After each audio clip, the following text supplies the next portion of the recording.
to Hampton. Hampton fumbles the ball. The Giants recover for a touchdown. Well, hello. Thank you so much for taking time out of your day to check out this video. And welcome to the Gridiron.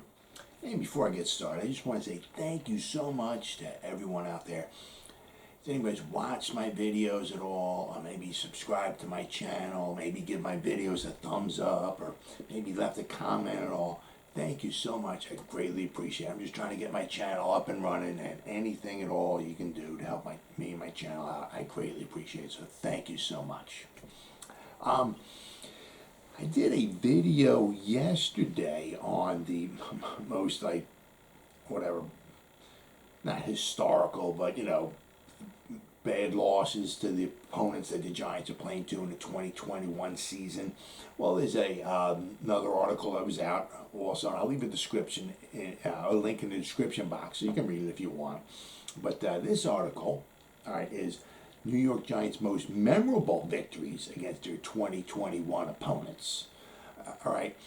Now on this list also, they got like the most memorable victory against the Eagles in Philadelphia, and the most memorable victory against the Eagles in Giant Stadium, and most memorable in Dallas and at home, Washington. The video I did yesterday was over 20 minutes long, so I'm just going to cut it down. So I'm just going to do one victory against the Eagles, one against the Cowboys, one against the Redskins. You can check out the list. But I'm just going to try to cut it down and save on a little bit of time. So before I get started, remember, 13-0. It's a little theme here. Okay, we're going to start at 13-0, and we're going to end at 13-0. You'll see what I mean in a minute. The first team that we're playing, okay, is the Broncos, right? Now, the most memorable one, of course, that we have. There's quite a few to choose from, but obviously the one that they got far and away, all right, is Super Bowl 21 on January 25th, 1987. That was our first Super Bowl victory. We beat the Broncos 39-20. Phil Simms was 22 of 25, right? He won the MVP. You know, we were down 10-9 at halftime. Okay, and we outscored them 30-10 in the second half, and we pulled away and we won. Before it was the second half, we just showed our dominance. But there's three other games that you can't compare with that one, but there's three other games I just want to go real quickly. Earlier in that season, both teams played each other at Giant Stadium. Both teams were 9-2. All right, and going into the Super Bowl, I was kind of worried because both teams were 9-2. The Giants, when they played the Broncos in 1986 at home, they beat them 19-6. But the Broncos outplayed the Giants that day. The Broncos had almost 150 yards more offense than the Giants did. George Martin picked off it was like a pass out in the flat. George Martin jumped up, tipped it, caught it, ran it 78 yards for a touchdown. If you ever see the highlights of it, by the time he gets in the end zone, Lawrence Taylor jumps on his back and pulls him down to the ground. But that was the only touchdown the Giants scored that day.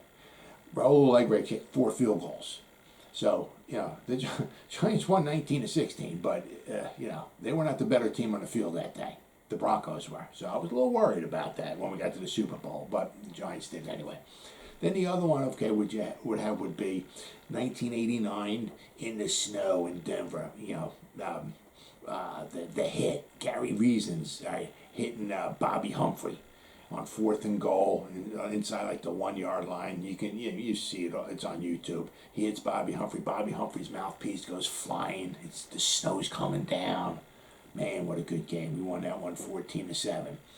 All right, then let's not also forget 1998. Denver came into Giant Stadium. They were undefeated. They were 13-0, and the Giants beat them in a last-minute touchdown pass by Monty Toomer. Giants won 20-16, and the Broncos were 13-1 after that. But, the most memorable one against the Broncos far and away was Super Bowl 21. The next one we got is against the Washington football team, the game they got here. All right, I agree with pretty much all of these games, pretty much straight on.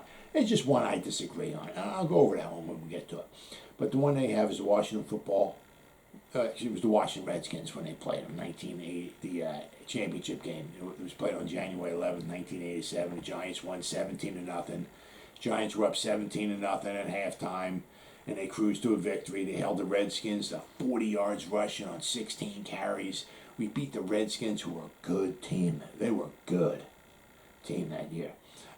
We faced them in Washington, and when we faced them late in the season, we were both 11-2. We beat them 24-14. So I mean, the Redskins was a very good team that year. We beat them 3 times.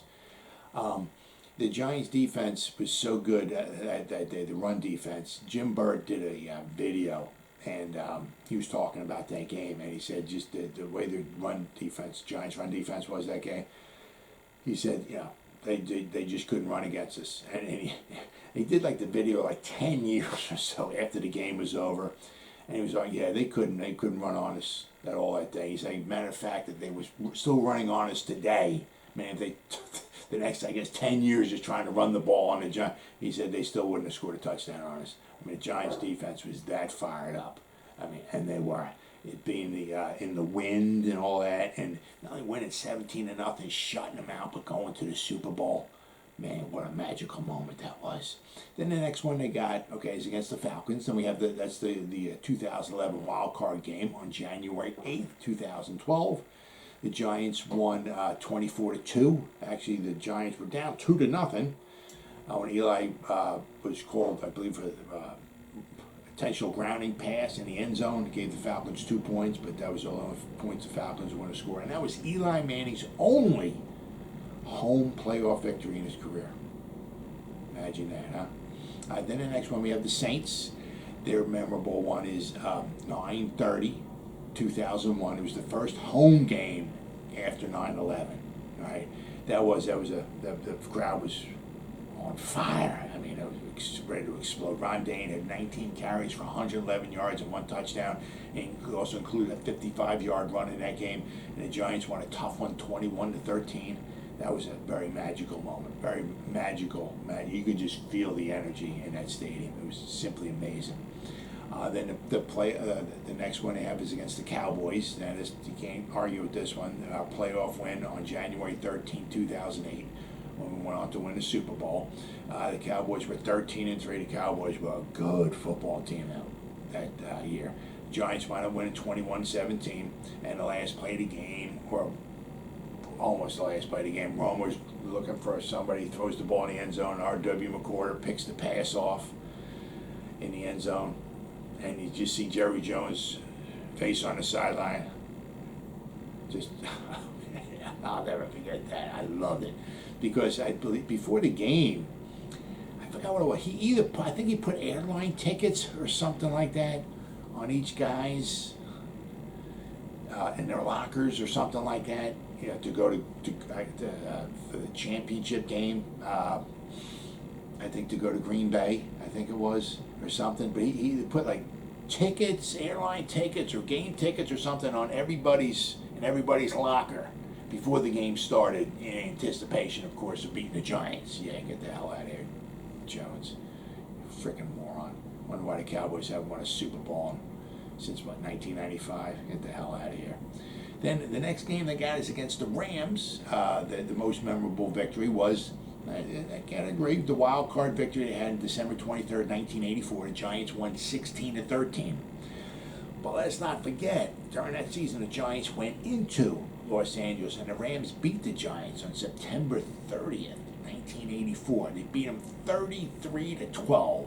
They held the Giants to 8 yards rushing on 13 carries. The Giants averaged 0.6 yards per carry in that game. I mean, they just killed the Giants. It was a total embarrassment. So when we had to go back there again, I'm like, man, there ain't no way we're going to win this. But on any given Sunday, guys, good victory indeed against the Rams. Then is the one I disagree with, okay? You got the Panthers, right? It was the first game at the new MetLife Stadium. The Giants wound up winning 31-18. I mean, that was a magical game. Sure, absolutely, all right? But it was the first game of the season, Mine, all right, is the Week 16 overtime victory in 2008 All right, on December 21st, 2008, the Giants won 34-28. Both teams came in 11-3. Whoever won this game was going to have home field advantage throughout the playoffs. Okay, so this was a huge game. The Giants had 301 yards rushing in this game, and it gave the Giants home field advantage in the playoffs. Brandon Jacobs had 3 rushing touchdowns. Derek Ward had 215 yards of rushing. I mean, it was phenomenal. I mean, this was a huge game because Plexico Burress shot himself in the leg on November 28th of that year. 2 days later, the Giants were 10-1. 2 days later, the Giants managed to beat the Redskins without Plexico. So the Giants wound up 11-1. But then they had 4 more games to play. They lost 3 out of their last 4 games. All right, and then things just started slipping. And this was the only game they won against the Panthers that the Giants won out of those last 4. So it was huge. So it kept us, not only in the playoffs, obviously, but keeping us with. I mean, because when you're 11-1, things are looking pretty good if you would have the home field advantage throughout the playoffs. But then you lose 3 out of your last 4, and you're scrambling for to get the playoff, the home field advantage. And the Giants did, but it didn't matter because the Giants the following week, against the Eagles, wound up losing at home, and they got embarrassed by the Eagles once again. So I'm not even going to give the Eagles any more credit than that, but. That was an unbelievable game. I mean, both teams were fantastic that year, the Panthers and the Giants. Great game, and the Giants pulled it out in overtime. Magical game. That's the only one I kind of disagree with here. Then the next one they have would be against the Chiefs. The one they have is December 17, 2005. The Giants won 27-17. It was a very important game for both teams to try to win, to keep their playoff hopes alive. All right, so the Giants want to pull that one out, 27-17. Larry Johnson, the great running back for the Chiefs, had 167 yards rushing. Tiki Barber outdid him that day. Tiki Barber had 220 yards rushing. Good old Tiki, gotta love him, man. So that was a very, very good game. 27-17, the Giants pulled it out. The next game they got is when we're playing against the Raiders. The game they got is September 21st, 1986. Yeah, and I got to agree with that. I mean, the Giants have only beaten the Raiders, I believe, 5 times. This was the first time ever. They went on, and it was the Los Angeles Raiders at the time. Giants went 14-9. It was the Giants held Marcus Allen, the Hall of Fame running back, to 40 yards rushing on 15 carries. It was a tough, very tough, low-scoring game. Giants scored 2 touchdowns. The Raiders had 3 field goals.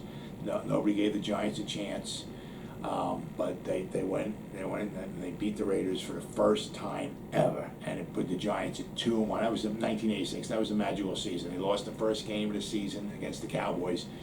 Then they went to 5, and they won their next 5 games. They went to Seattle and they lost 17-12. But then after that, they didn't lose another game. But this was a huge win. Huge win. Nobody gave them much of a chance to beat the Raiders, and they went, and they did it. They got it done. The next game they got, is they got the Eagles. I'm sorry, it's the Buccaneers, I'm sorry. Now, the one that they got is a 2007 wildcard game on January 6, 2008. Very, very big game. I can't argue with this. The Giants won 24-14. Now, Jeff Garcia was trying to beat the Giants in the playoffs for the 3rd time with the 3rd different team. He beat the Giants with the 49ers when he was the quarterback there. Then he beat the Giants in 2006 as the quarterback for the Eagles. Then he was trying to beat the Giants the next year in 2007 as the quarterback of the Bucs. But the Giants said, no, sorry, Jeff. The buck stops here. See what I did there? So that was a great game. That was the first win on the road for the Giants. They beat the Bucs. Then they had to go on the road. They beat the Cowboys. Then they went on the road and they beat the Packers. 3 magical wins, and that was a big one. All right, then the next one they got is against the Eagles, and I can't argue with this one. It was a 1981 wildcard game on December 27, 1981. Giants' first playoff victory since 1958. When they beat the Browns 10-0. The Giants won 27-21. They were up 27-7 at halftime, and they held on. They didn't score in the second half, and the Eagles only managed to get 2 touchdowns, and they wound up winning. And it was one of the things I loved was in this game was in the first quarter, Lawrence Taylor was the gunner on a punt formation, and he went down, and Wally Henry he didn't usually like to fair catch the ball at all, and Lawrence Taylor broke free, and just as Wally Henry caught the ball, Lawrence Taylor hit him like right here. Didn't get called for penalty on the guy. Wally Henry fumbled the ball. Giants recovered it. Right after that, they went and scored a touchdown. And I remember Lawrence Taylor talking about that play. And he's running down. He's looking at Wally Henry, and Wally Henry ain't doing this. And Lawrence Taylor saying in his head, "Man, you better call. You better put your hand up. You better call for a fair catch." And he did. As soon as he caught the ball, Lawrence Taylor hit him like right over here. You can see it if you ever watch the video. Caused the fumble. The Giants recovered it, scored a touchdown.